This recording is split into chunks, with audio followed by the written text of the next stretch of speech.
Stop finishing your neckline with bias like this. Dressmakers and friends, if you've been doing it like this, then you've been doing it all wrong.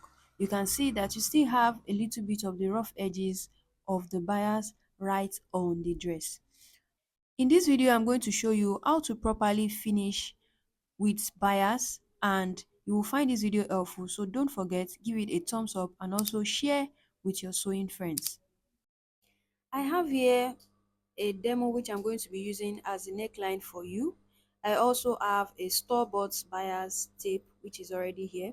If you would like to know how to make your bias, I'm going to link the video of how to make your own bias right on the top of this screen for you to see, and also in the description box.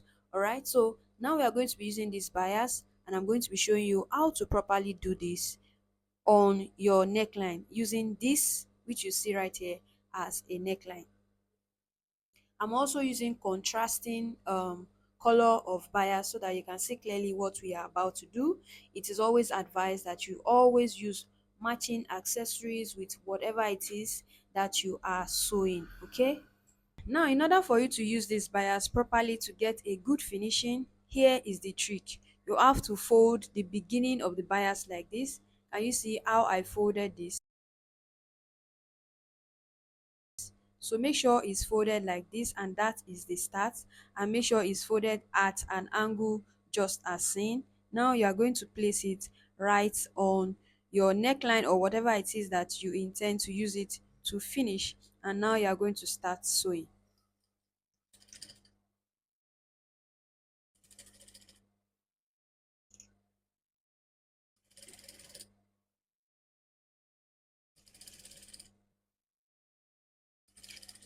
If this is your first time sewing bias on a neckline, you can see that I tilt the bias as well as tilt the neckline.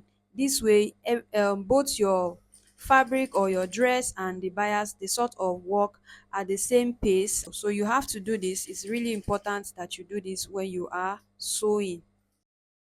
Now we are almost at the end of the neckline which we are stitching. So you make sure that you bring this other part on top just like this for you to get the amount that you need, and then you cut off the remaining which you don't need anymore, and then you go on to stitch just as seen.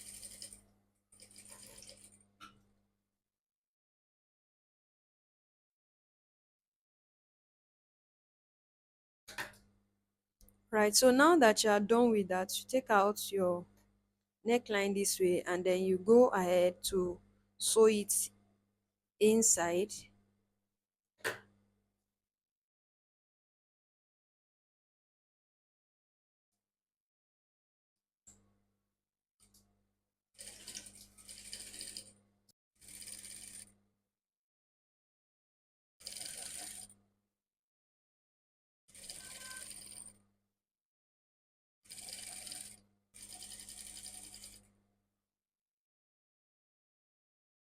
So when you get to the end like this, you want to trim off this part, that part that you tilt in by the angle, and then you fold.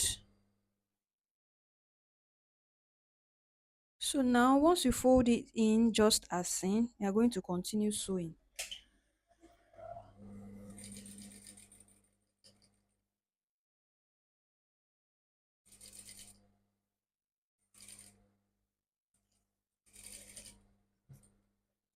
And this is what you should have the end of the day.